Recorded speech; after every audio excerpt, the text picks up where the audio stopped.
Hello, everyone. Welcome again to another edition of our African Epistemologies Advanced Seminar Series. My name is Sanya Osha. And on behalf of the Director of HUMA, Dr. Divine Fu, I welcome you all to this edition of our series, seminar series.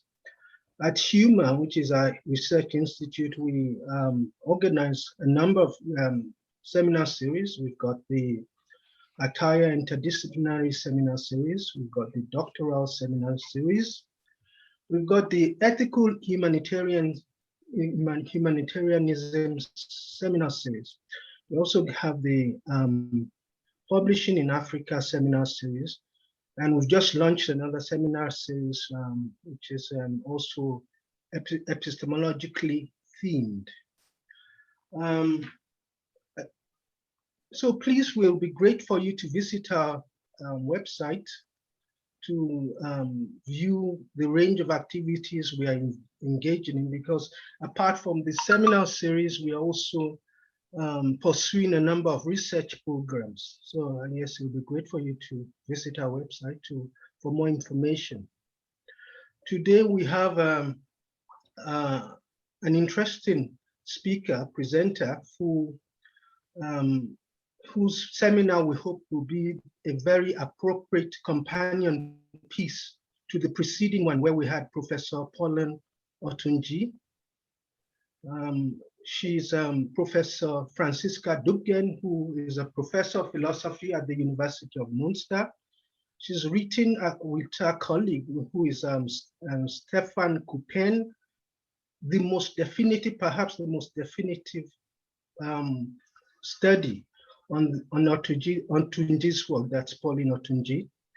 And it's on the basis of that we've invited her to share some of our work with us today. She's very vast in several fields of African philosophy, such as transcultural philosophy, critical theory, African philosophy, philosophy of law, amongst others. And her presentation today will be on extroversion and dependency in global knowledge production. Franziska, we're very happy to have you, and we welcome you. And we look forward to your what we hope will be a very engaging presentation. Thank you. Welcome. Yes, thank you very much, Professor Hountondji, for these kind words and for the invitation. It's a great honor to speak to you today. I will now open my presentation, which is a PowerPoint.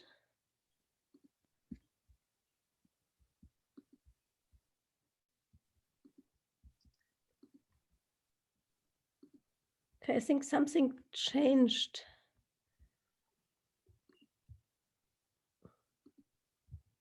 Sorry, Divine Fu, can you help me? I try to, okay, now it works, I think.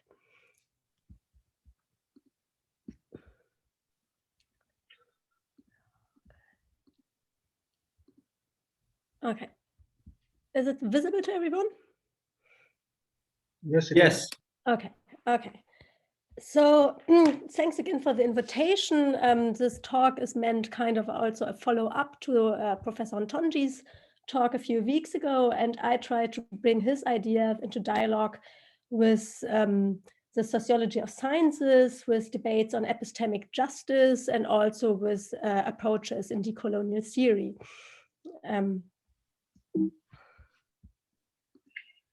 So this is the outline of my talk. I will try to stay within the time frame of 30 minutes. I will first outline certain asymmetries in contemporary global knowledge production based on recent data collected by the UNESCO and by scholars in in the sociology of science who published with the UNESCO. Then as the next step, I will try to reconstruct Hountondji's critique of scientific extroversion and dependency as he developed it in the 1970s, based on Marxist thought and based on debates in epistemology in France at that period. Then also because the discussion a few weeks ago, I think also pointed out certain shortcomings or certain problems in Hountondji's theory. I tried to bring his ideas in dialogue with decolonial approaches, which I think could enlarge his kind of critical approach. And then as a fourth step, I try to translate it into a normative vocabulary and try to argue why global academic knowledge production, how it is working at the moment, is epistemically unjust. And as a final step, I try to briefly outline some remedies of how we could create a scientifically more just world.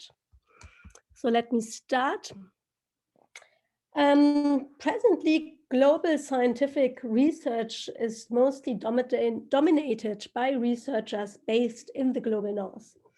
According to a recent UNESCO study, researchers based in Western Europe and North America publish 10 times more scientific articles on topics such as inequality and social justice than researchers based in Africa or Latin America. Nearly half of the publications produced on these topics between 1992 and 2013 were published in North America. Most stem from the discipline of economics. Hence, scientists based in the global north fed the terms of debates that have profound effects on the life of people in the global south. In purely quantitative terms, most scientific researchers are located in North America and Western Europe, about 47%, followed by East Asia and the Pacific. The lowest number of researchers are situated in Africa, the Arab states, and Central Asia. In terms of the number of researchers as a proportion of the local population, we find very similar patterns. If we consider the pattern of international mobility of researchers, the favored destinations accordingly are North America and Western Europe. Generally, the trend of mobility is from the global south to the global north. Indeed, while so-called developing countries produce a large number of important scientists, they also experience a tremendous brain drain. Around 80% of famous scientists born in the global south live in the global north, whereas only 0.2% of researchers in the global north migrate to developing countries.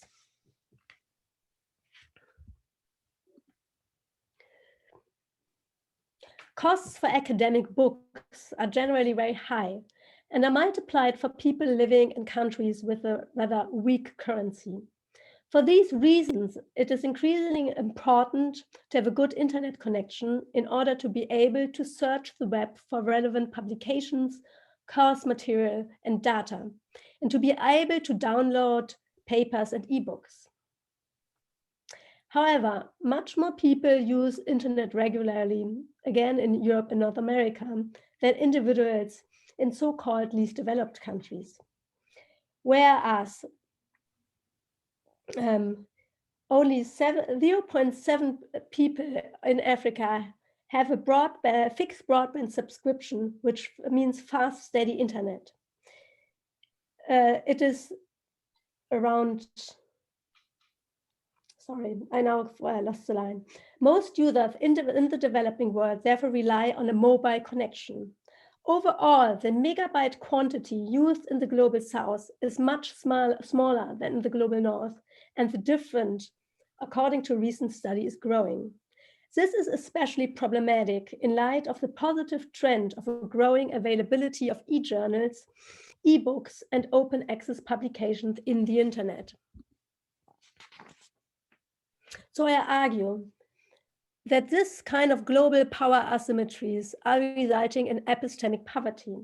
With epistemic poverty, I mean the simplifications and reductions of knowledge production through mechanisms of ignoring, silencing, and marginalizing knowledge claims due to social and material power differentials. Epistemic poverty oftentimes has its roots in uniform ethnocentric standards of knowledge production that dominate global knowledge production, as well as in institutional mechanisms of exclusion and material conditions of producing science. So I don't argue that poor countries become epistemically poor out of these reasons, but I want to argue that the global knowledge production is much poorer than it could be because of these asymmetries and because of the exclusions that the asymmetries are creating. Now I come to Pauline Hountondji's critique in the 1970s. Pauline Hountondji argued that power relations have historically created an unequal exchange of knowledge, which resulted in a peripheral and central zones of scientific production. Terminologically, he's leaning on the economic theories of unequal exchange as they were elaborated by Marxist economists such as Aguirre Emmanuel and Samia Amin. Hountondji applied this theory to the academic sphere, identifying a high flow of information from the global south to the global north, where it is processed as knowledge and then re-exported. Information, like raw material in the sense of primary resources, only creates surplus value if it is processed and transformed into scientific output, which takes place, according to his analysis, in the centers of knowledge production.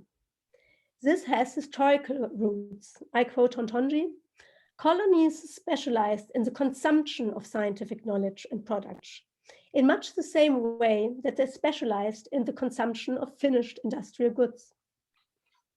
Quote end. According to his analysis, such intellectual extroversion and ideational dependence marks the scholarly work of many academics situated in the global south until today. Their research is often driven by and directed at a readership and publishing apparatus situated in the global north.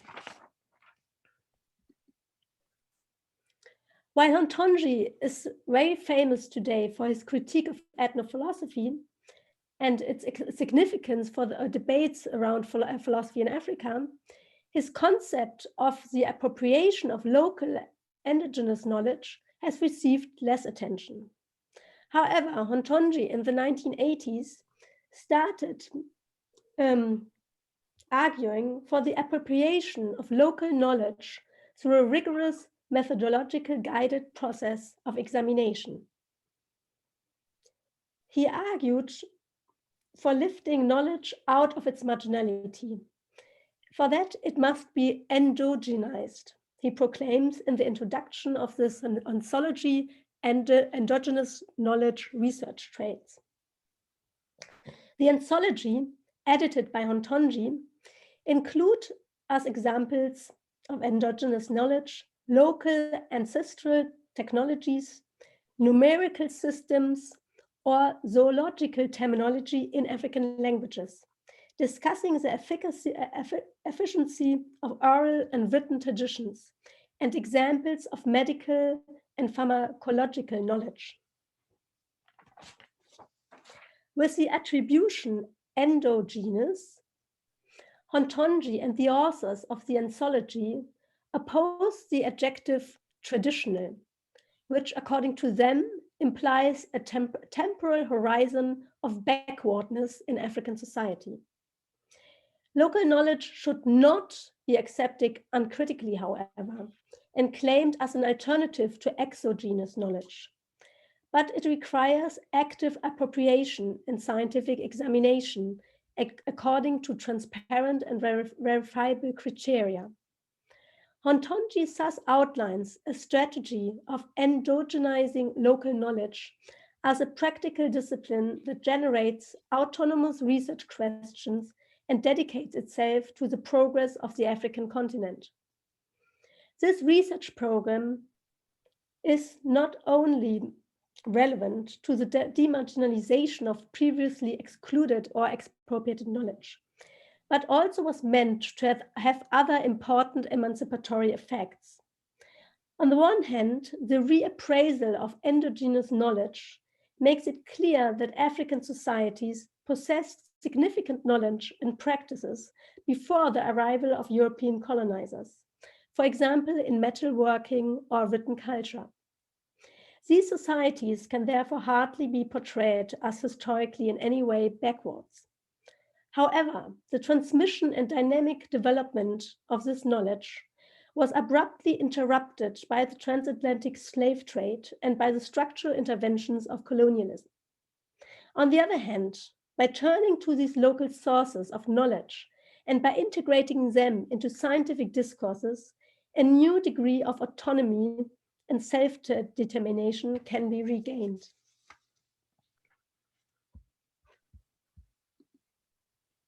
So as a next step, I would like to bring this analysis, which is largely based on a Marxist approach with contemporary debates in decolonial theory. So other strategies have been developed as an answer to dominant scientific models that are transmitted in academia and through international organizations. First, radical plurality, and second, delinking. Both are discussions that support and extend Hountondji's approach in their radical critique of scientific and epistemological dependency. However, the delinking approach at least differs from Hountondji in its refusal to accept the universality of science and philosophy, as well as in its refusal to appropriate foreign knowledge. Let us now first turn to the approach of radical plurality. A major advocate is Boaventura de Sousa Santos. He sees social counter-movements, especially indigenous movements, as agents for alternative ways of thinking. He takes their experiences of social exclusion as a starting point. And he argues for knowledge production, which is premised on the acceptance of a diversity of social worlds and respective articulations. In opposition to the what he calls monoculture of modern science, Santos speaks of ecologies of thinking, which mark the radical diversity of epistemologies. As a counter-epistemology aiming to defeat the hegemony of modern science, the ecology of knowledge's approach does not offer a global alternative, but rather it rejects any centralizing efforts. The ecology of knowledges becomes the conceptual tool for thinking an epistemic pluralism. However, this plurality does not necessarily exclude contemporary forms of science, but goes beyond the simple redistribution of scientific knowledge. In the end, Santos and Hountondji are not that far from each other because both want to create opportunities to readjust, opportunities to ask new, radical, and more localized questions which find equal recognition. Hountondji alludes to these opportunities for radically and extending the boundaries of knowledge formation when he's arguing for an expanded rationalism. Delinking or epistemic disobedience are further strategies to gain more space for marginalized groups and their knowledges. Following the Peruvian sociologist Aníbal Quijano in his analytical and programmatic linking of colonial power and knowledge, Mignolo argues for a radical delinking from dominant languages and classifications that are the basis for Western knowledge, as a prerequisite for political liberation. This radical break is necessary, according to Mignolo, because Western knowledge continues to dominate the self-perception of many agents in the global South. Mignolo draws his examples from South America. He endorses new forms of subaltern anthropology that start from local non-Western cosmologies to describe their environment and strongly rejects any form of objectivism. He rather proposes to use anthropology as an academic discipline to support the cause of indigenous and excluded persons in finding other forms of of knowledge production. Contrary to Mignolo, Hountondji aims of a careful study of local and exogenous knowledge, and their combination does not invite any strong claim for delinking. He remarked, with reference to Armin's discussion of economic delinking, that delinking is not an option yet feasible, especially if it is understood as, I quote him, synonymous with autarky or with a withdrawal into the self, quote end. Whether the efforts of marginalized agents should be directed towards the creation of so-called polycentric and multipolar worlds that offer spaces of autonomous and responsible decision-making in the economic and the scientific field. With his focus on a polycentric world as a framework for continuous processes of the appropriation, testing, and creation of endogenous knowledges, Hountondji rather opts for the strategies that are part of pluralizing and contextualizing knowledge production. So I tried to outline the differences that I see. So I think in the point of radical plurality underlines that our conception of knowledge should be enlarged, so that there are very different kinds of producing knowledge. And whereas Hountondji in the 1970s still followed a very strict notion of what is science and what is scientific knowledge, which was informed by debates at this time in France. I think in the 1980s, he shifted until now to an enlarged, to a broader conception of knowledge. But I still think it is narrow, or it is much narrower than certain conceptions in decolonial theory. And whereas Mignolo argues for a radical delinking from Western epistemologies, I think Hountondji argues that academics in the global South should simply appropriate anything that might further their cause, that might be in their interest, independently where it comes from, whether it is from Latin America, whether it's from Asia, or whether it's from Europe. So he's against radical delinking and argues for a critical form of appropriation of foreign knowledge. So I think these are kind of the major differences. Okay, now I tried to come back to my first slides, in which I tried to have a look at global knowledge production and certain asymmetries that I find there. And I would like to argue that also, having in mind Hountondji's critique and the critique from decolonial scholars, we can argue that the current knowledge production in global academia is unjust because and if it systematically marginalizes researchers from the global South. And secondly, if it not only institutionally does that, but also if it cognitively disregards subaltern knowledges and experiences. And thirdly, if it makes others an object of knowledge production and not a partner in scientific production. I think that's particularly problematic in the fields of anthropology and other fields of empirical knowledge production. And fourthly, if it misrepresents local social realities. And fifth, if all these mechanisms serve as ideological means to cover up structural injustices, which are kind of the root cause of these asymmetries. So as a final part of my talk, I don't know how much time I already used, I would like to make some suggestion of how I think these global epistemic injustices might be fought against. By way of conclusion, I would like to offer some proposals for achieving more epistemic justice in global academia.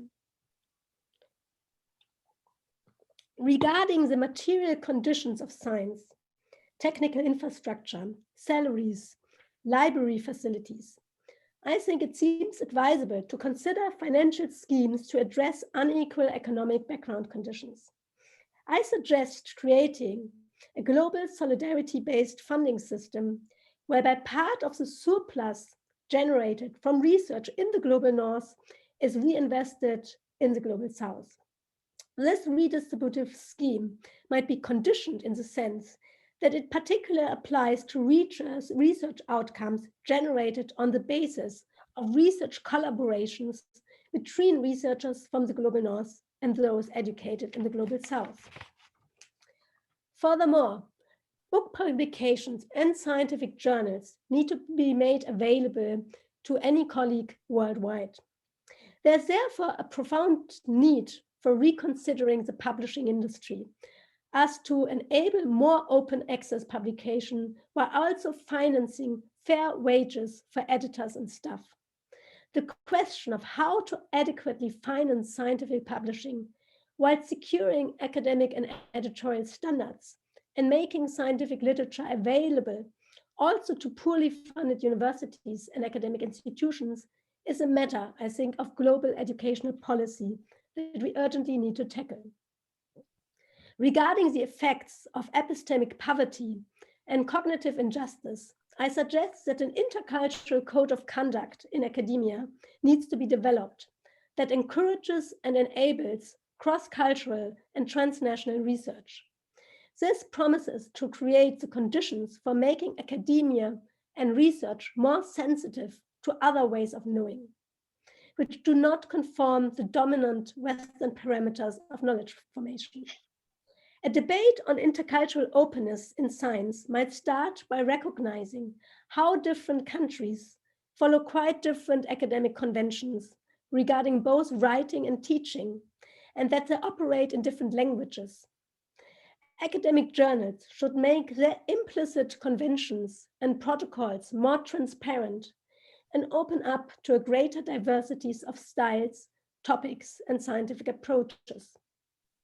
Finally, if knowledge is to be conceived as a common good that should serve the interests of all, we need to free academia from the economic interests that monopolize and commodify research. Research should serve the well-being and advancement of mankind. To take a holistic view, research is essential for democratic societies to make informed decisions. From this angle, epistemic justice becomes a necessary precondition for critical debates and decision-making in any global governance question. If political decisions are to respond to the injustices and exclusions we experience in our mutually entangled world, they must be based on validated knowledge claims that stem from a transparent, open, and self-reflexive global systems of knowledge productions. So my voice is getting at its end, so I'm at the end of my presentation, and I look very much forward to your comments and our discussion. Thank you. Thank you so much, Franziska. Oh, wow, a lot of food for thought. I wasn't expecting such an interdisciplinary approach. I was expecting a much more philosophy-centered presentation, but I see you sticking the multidisciplinary route, which yes, is quite interesting, because it draws in a lot of people and a lot of hopefully attract a lot of interest. So on that note, I would invite audience to react for reactions, questions, and comments. And the floor is open for to the audience. Please engage with us. Thank you.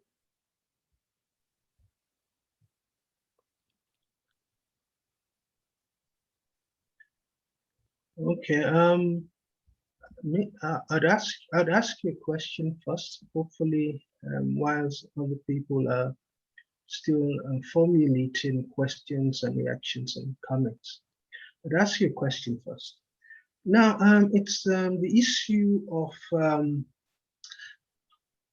Hountondji's concept of endogenous knowledge. It's a very interesting concept. He was able to gather his students and younger colleagues to work on the project. That was in the 80s, as you alluded to. And they came up with this very groundbreaking work. But we don't see Hountondji himself pursuing that route, because he prefers to engage in a metaphilosophical plane. That's most of his work is metaphilosophical, rather than, going the sort of route you've gone in your own presentation, because there's a lot of ethnography in what your presentation. Why do you suspect Hountondji is a bit reluctant to go that way? Why is he not engaged? Yes, he formulated the concept, but he doesn't show us how it should be done personally. Why is this evident reluctance to go that route on this part? I'd like to ask a question. Yeah, thank you, Sanya, for this question. And of course, you should ask Hountondji and not me, because I only can, I cannot answer for him. But I mean, one thing I would like to mention is that, he tried as a Minister of Education to become himself political in the sense of creating new conditions for doing research and for changing the universities in a way that they produce knowledge which serves their own populations. So I think he was more about thinking about what are the framework conditions for doing such kind of research that you are talking to, rather than doing it himself. And but I think he was not only an armchair philosophy in the sense that he abstractly thought about it, but I think he was concretely engaged in the context of Benin, of politically also engaging for creating the structural conditions for such kind of research to take place. And also with his research center in Cotonou, which he set up, I think he wanted to create a space in which such kind of research could take place. Well, for which reason maybe he felt uncomfortable of doing it himself, I don't know. And I don't dare to comment on that. I think, that we would have to ask him himself and not give answers and put them in his mouth that maybe are completely inadequate. So I don't know. And what are the connections between that sort of project, that's the project of endogenous knowledge, and his critique of ethnophilosophy, which I think in several respects are quite similar? Because, for instance, it comes out, first of all, saying with this very strident critique of ethnophilosophy, saying that it's not scientific knowledge in several respects. And then that's at the beginning of his career. And then at the tail end of his career, he goes back to this formulation he calls endogenous knowledge, which is also, I think it's a reformulation of the discourse of ethnophilosophy. What are the similarities and differences between the two projects? How would you respond to that? Yeah, I completely agree with you. I think some scholars think that there is a turn in Hountondji's work, so that he formulated his critique of ethnophilosophy, and then many contemporary intellectuals in Africa were quite tough with him and were very harshly critiquing him as elitist and westernized and as too much sticking to the academic sphere and of disregarding African culture and African knowledge. And then they think that he then made a turn to African knowledge. But I agree with you. I think intellectually, his remarks on endogenous knowledge are quite coherent with his earlier work. I don't think he makes a turn. I think he just applies his demands of scientific rigorosity then to another content. And I think, the major claim is the difference between indigenous knowledge with an I and endogenous knowledge with an E is that endogenous knowledge is critically appropriated and examined knowledge. So he's against the uncritical appraisal and celebration of indigenous knowledge. And I think this has many similarities to his critique of ethnophilosophy, because he says, well, ethnophilosophy lacks critical standards. It lacks a critical conversation amongst philosophers. And it because of its conception of whole peoples or whole cultures formulating philosophical ideas, it does not open up the opportunity of a critical engagement with individual stances. And so I think that he kind of transposes this critical approach then to another kind of content, which then becomes endogenous knowledge. And and maybe with that he also reacted to claims of his contemporaries that argued for turning to African sources of knowledge. And maybe he acknowledged that, but also tried to find a method. I mean, for him, methods were important. I mean, the kind of approach with which you turn to sources of knowledge. Yeah. Thank you very much. I'd open the floor again, once again, for comments, reactions, and questions. Anyone willing to make a comment? Sunny?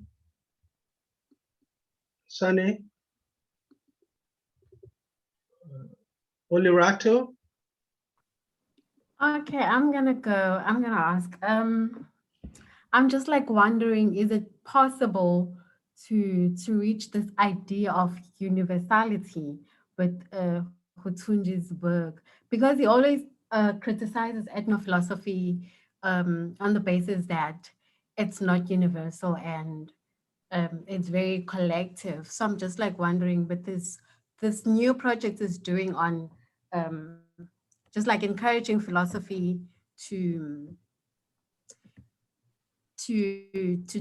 turn to the future of scientific progress. I'm just like wondering if we're looking at like a specific African cultures, and is it possible for one to universalize those problems or solutions? I'm also just like asking this because when one looks at philosophy, there's always this idea that it's very universal. But when we're looking at Western philosophy, the ideas do not apply to Africa, to an African setting, right? Even with Western philosophers, they also don't agree with each other's ideas. So this idea of like universality, I'm just wondering, is it even like possible? Mm-hmm. Yeah, thank you very much. I think, I mean, my understanding of Hountondji's claim for universality is not that there exists any universality, but one of his essays is entitled Constructing Universality.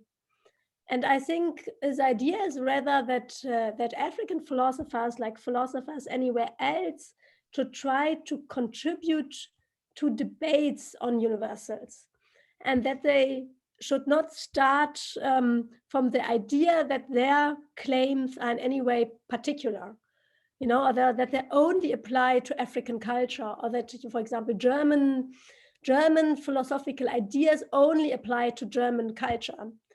But I think his idea is that anybody from anywhere in the world can make a contribution to constructing universals, and that there is at least a horizon, or there is at least a utopic horizon of a certain common ground, you know, based in our humanity, and that Africans should not refrain from making a contribution to that debate, and that they should not content themselves with giving African questions or answers to African problems, or African solutions to African problems, but maybe there are also African solutions to global problems, or African answers, for example, to German problems.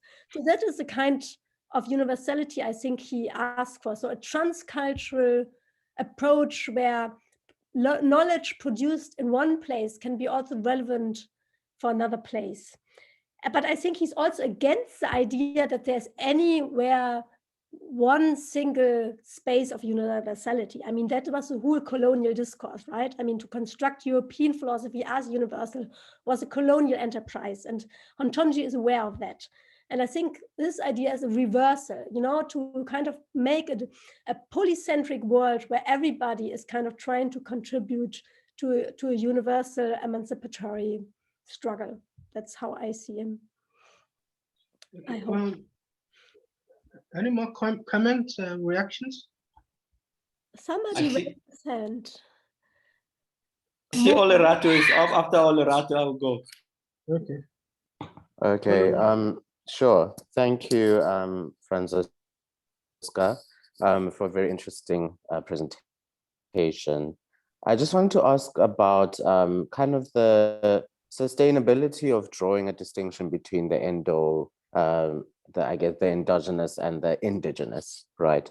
Because I think in some senses, the indigenous tries to shy away from the fact that, well, there's a sense in which there's an uncritical, kind of form of knowledge production, and kind of like a very, dogmatic, I'd say commitment to whatever kind of comes about as knowledge within the current space that one finds themselves in, or the context. But again, I think that the issue of endogeneity still comes in significant tension with the notion of Africanity, for example, because if we're trying to speak, for example, about an endogenous African system, there's a sense in which the notion of still having to authenticize and localize that knowledge still kind of becomes apparent, kind of despite the fact that it has all these critical features that are not necessarily bound by space or locality. So I'm just trying to see what you would think of this emergent tension in trying to speak of endogeneity and kind of locking it within a particular space, and obviously how that locking it in the space also comes in turn to shape what ends up constituting as the endogenous knowledge of that space, right? In the sense that it's quite likely that there is some sort of authenticating force that comes as a result of wanting to still say that this endogenous knowledge belongs to this kind of space, or is part and privy of this space, and how that authenticating force might end up really kind of counterbalancing the critical, this open-ended, very critical transnationalist or transspatial notion of this knowledge. So I'm trying to kind of really pick on this tension that might arise as a result of trying to obviously, again, escape these. I think Hountondji tends to want to really escape these pejorative uses of pejorative understandings of knowledge in Africa. But again, the issue, I guess, with African philosophy more generally is how we really kind of deal with this question of how Africa as a referent comes to even influence what we are referring to, which is in this case our understanding of what knowledge is, or what endogenous knowledge looks like in comparison to how it's been previously kind of preconceived as, you know, as I said, uncritical, etc. So I'm wondering if you could speak to that tension. Thank you. Yes, thank you very much. I find what you say very inspiring and convincing. The kind of tension, if I understood you correctly, that you are drawing, I agree. I think he uses indigenous with an I, indigenous itself, the term, as far as I know, was a colonial term, right? I mean, it was a colonial term to describe the people which were already at a certain space. So that is also already a reason to turn against this terminology. But I think for Hountondji, it is a marker of kind of traditional, dogmatic, as you say, or even conservative knowledge. You know, the knowledge which is there and which you can embrace simply because it kind of belongs to your culture. And he finds that problematic because in any kind of in any cultural space there can be power mechanisms, there can be conventions that exclude people, that are suppressive, etc. So for him, any kind of knowledge coming from a space needs kind of critical revision. And I mean, the tension I think you try to point out is how this kind of authenticating examination, whether it creates a new kind of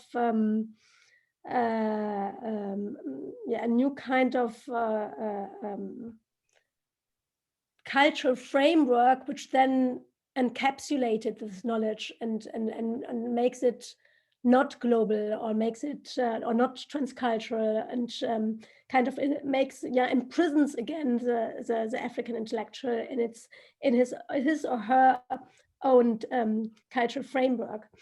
So I think what he wants to argue with indigenous knowledge is also that anybody can do it. You know, I mean, I can also in a way critically appropriate knowledge. I mean, I think he wrote it for an African audience because they were the victims of colonization. But I think if we look at it from a transcultural perspective, I mean, also for my space, I could appropriate knowledge from Africa and ask how I can use it for emancipatory purposes in my own society. And then, but of course, then, and I think that connects to the previous speaker, that then would translate or transpose this knowledge to my context. And I think this is necessary for using any knowledge in any space to kind of contextualize it. And I think it does not necessarily mean to make it particular knowledge, or to make it knowledge, or to make it some kind of reductive knowledge. I think we can rather maybe look at it as a form of translating knowledge and adapting it to local interests and emancipatory struggles.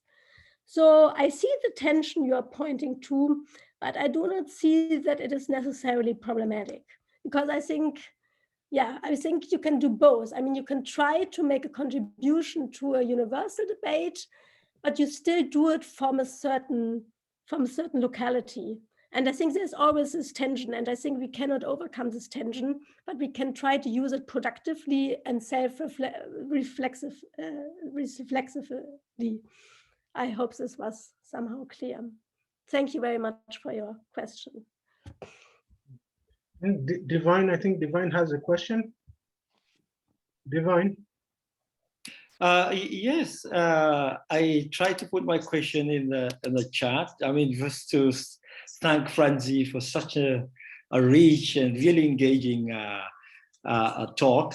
And mine is like from where you started, because I also use that data. You know, Africa contributes less than 1% to global knowledge. And, you know, I see it's become like the foundation for many people to think about contributions, you know, from the continent. And I'm just wondering what matrix does. What does matrix do to what we count as knowledge? Because especially when we're talking about endogenous knowledge, I have myself found it problematic that I want to talk about knowledge from the continent, but I start by talking about a matrix that is used, you know, to calculate what is considered knowledge elsewhere, because it's also about what is indexed, what is not indexed, you know.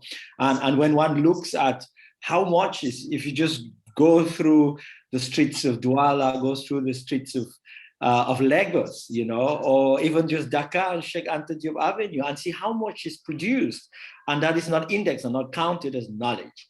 I wonder whether we should continue building on this problematic data set as a way to begin to evaluate, you know, the amount of knowledge that is produced out of the continent. So I'm just throwing that, you know. Mm-hmm. No, thank you so much. I agree, even if it's kind of an attack on my PowerPoint, but I always have some pains in my stomach if I use these data, because I know, I mean, they are highly selective, and they are themselves a product of very ethnocentric narrow standards. I mean, oftentimes these data only reflect publications that are done in English. They only reflect journals that are visible international. So they are excluding a lot of knowledge production, which is simply not counted as academic knowledge production. And that for very ethnocentric and monolithic reasons. So, but I mean, as a scholar coming from Europe and looking at certain debates, for example, debates about social justice and poverty, and I researched these data when I wrote an article on poverty. I mean, my simple observation was, okay, here in the global north, we are trying to produce global knowledge on poverty, but we are hardly citing any African scholar. I mean, the things that are visible to us are very specific and are very selective. And I think this is a global epistemic injustice that we are performing on an everyday level. And that was kind of the starting point of my reflection. And I know, and I'm aware that these data themselves are problematic. But I think they are reality. I mean, there are publications from the UNESCO, so they are kind of shaping a certain perception of the world. And so I think it's interesting looking at them, at least to understand what is the hegemonic conception of academia, you know, whether it is really adequately representing the world, I think is another question. And yes, I think we just need to make an effort to cite and receive more work that is done maybe on a less visible basis, at least visible from my vantage point. I mean, from my standpoint. Okay, thank you so much for that. Thank you so much. Any more comments, questions, reactions? I think there was from Dom Somda a question in the chat, if I see it correctly. Well, yeah, what's the difference between polycentricity and relativism? Well, that's a very tough one. I think, I mean, Hountondji introduces this term polycentricity. Sorry, I need to ask. In his late book from 2002, Struggle for Meaning. I mean, there I heard it from. And I think he's arguing for, I mean, this is connected also to the earlier answer to the question on universality. I think he's arguing for a scientific or academic world in which we don't have a center and a periphery, but where we have many centers and where we kind of are constructing together answers to questions from different angles. And I think we can make claims to universality from different centers of the world. I mean, Chinese Confucianism is making a claim to universality. And I think also decolonial theory from Latin America is making certain claims for universality in the sense that they are trying to be an emancipatory project. And so I don't think that there is a necessary contradiction between polycentricity and the claim for constructing universals. I think that it is rather an honest or more adequate vision of how to constructing universals, because universals need many perspectives. They need many people from many backgrounds to come together to think about problems. And to have just one center and one universalism is something highly problematic. And so, yeah, I think that would be my answer. I think polycentricity doesn't necessarily lead to relativism. I think polycentricity could be a better way to universality than it has been in the past, in the history of philosophy of the past. Thank you very much, Franziska and Dominic, for that question. On that note, we've come to the end of the session. It's a very intense session, and we're very glad you were able to get through it in spite of your cold. We don't want to strain your voice too much. And we really appreciate you taking time, in spite of your condition, to visit us and give us such an engaging presentation. I really like the intensity of your, the reactions as well. Thank you. We thank the audience, and we hope to see you again soon. Thank you so much. Yeah, thank you, Sanya, for your invitation, and thank you all for joining. And it was a great honor to be with you this afternoon. Take care, and all my best wishes. Bye-bye. Bye-bye.